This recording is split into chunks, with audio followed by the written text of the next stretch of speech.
ಶ್ರೀ ಗುರುಭ್ಯೋ ನಮಃ. ಸ್ವಾತ್ಮಾರಾಮಂ ನಿಜಾನಂದಂ ಶೋಕಮೋಹ ವಿವರ್ಜಿತಂ ಸ್ಮರಾಮಿ ಮನಸಾ ನಿತ್ಯಂ ಶ್ರೀ ವೆಂಕಟಾಚಲದೇಶಿಕಂ. ಓಂ ಶ್ರೀ ಗುರುಭ್ಯೋ ನಮಃ. ಗುರುಬಂಧುಗಳಿಗೆಲ್ಲ ಪ್ರಣಾಮಗಳು. ಇಂದಿನ ಗುರುವಾಣಿಯಲ್ಲಿ ಅಂತ್ಯಕಾಲದ ಮುನ್ಸೂಚನೆ. ಒಮ್ಮೆ ಗುರುನಾಥರು ಬಸ್ಸಿನಲ್ಲಿ ಪ್ರಯಾಣ ಮಾಡುತ್ತಿರುವಾಗ ಒಬ್ಬ ಹೆಂಗಸು ತನ್ನ ಮಗುವಿನೊಂದಿಗೆ ಪ್ರಯಾಣ ಮಾಡುತ್ತಿದ್ದರಂತೆ. ಆ ಮಗು ತನ್ನ ತಾಯಿಯೊಂದಿಗೆ, ಅಮ್ಮ, ನಾನು ಮತ್ತೊಮ್ಮೆ ನಿನ್ನ ಹೊಟ್ಟೆಯಲ್ಲಿ ಹುಟ್ಟಿ ಬರುತ್ತೇನಮ್ಮ ಎಂದು 2-3 ಬಾರಿ ಹೇಳಿದ್ದನ್ನು ಗಮನಿಸಿದ ಗುರುನಾಥರು ಇದರ ಹಿಂದಿನ ಮರ್ಮವೇನಿರಬಹುದೆಂದು ತಿಳಿಯಲು ಆ ಮಹಿಳೆಯ ವಿಳಾಸವನ್ನು ತಿಳಿದುಕೊಂಡರಂತೆ. ಅದಾದ ಎಷ್ಟೋ ದಿನದ ನಂತರ ಆ ಮಗು ಅಕಾಲಿಕ ಮರಣ ಹೊಂದಿತು.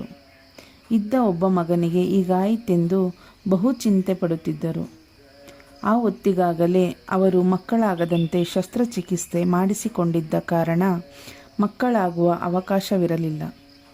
ಆ ಮಗು ಅಸುನೀಗಿದ 1 ವರ್ಷದ ಒಳಗೆ ಈ ಮಹಿಳೆಗೆ ಮುಟ್ಟು ನಿಂತ ಕಾರಣ ಗಾಬರಿಯಿಂದ ಪರೀಕ್ಷೆ ಮಾಡಿಸಿದಾಗ ಗರ್ಭವತಿಯಾಗಿರುವ ವಿಚಾರ ತಿಳಿದು ಇದು ಹೇಗೆ ಸಾಧ್ಯವೆಂದು ನಂಬಲಾರದೆ ವೈದ್ಯರಲ್ಲಿ ಕೇಳಿದಾಗ ಕೆಲವೊಮ್ಮೆ ಸಂತಾನ ನಿಯಂತ್ರಣ ಶಸ್ತ್ರಚಿಕಿತ್ಸೆಯಾಗಿದ್ದರೂ ಈ ರೀತಿ ಬಹಳ ಅಪರೂಪಕ್ಕೊಮ್ಮೆ 1000ಕ್ಕೆ 10 ಜನರಿಗೆ ಆಗುವ ಸಾಧ್ಯತೆ ಇರುತ್ತದೆ ಎಂದರಂತೆ.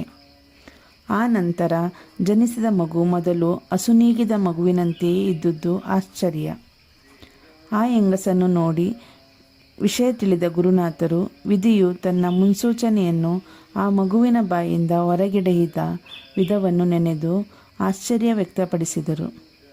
ಆಗ ಗುರುನಾಥರು ವಿಧಿಯು ಒಂದು ಜೀವಿಯ ಅಂತ್ಯಕಾಲವನ್ನು ಸಾಧಕನಾಗಿದ್ದರೆ 480 ದಿನಗಳ ಮುಂಚಿತವಾಗಿ, ಮಾಮೂಲಿ ಮನುಷ್ಯನಿಗೆ 48 ದಿನದ ಮುಂಚಿತವಾಗಿ, ಕೆಳಮಟ್ಟದ ಸಾಧಕರಿಗೆ 48 ಗಂಟೆ ಮುಂಚಿತವಾಗಿ ಅವರ ಮಾತಿನಿಂದಲೇ ವ್ಯಕ್ತವಾಗುವಂತೆ ನುಡಿಸಿರುತ್ತಾರಾದರೂ ಯಾರೂ ಆ ಮಾತಿನ ಕಡೆ ಗಮನ ಕೊಡುವುದಿಲ್ಲ ಎಂದರು.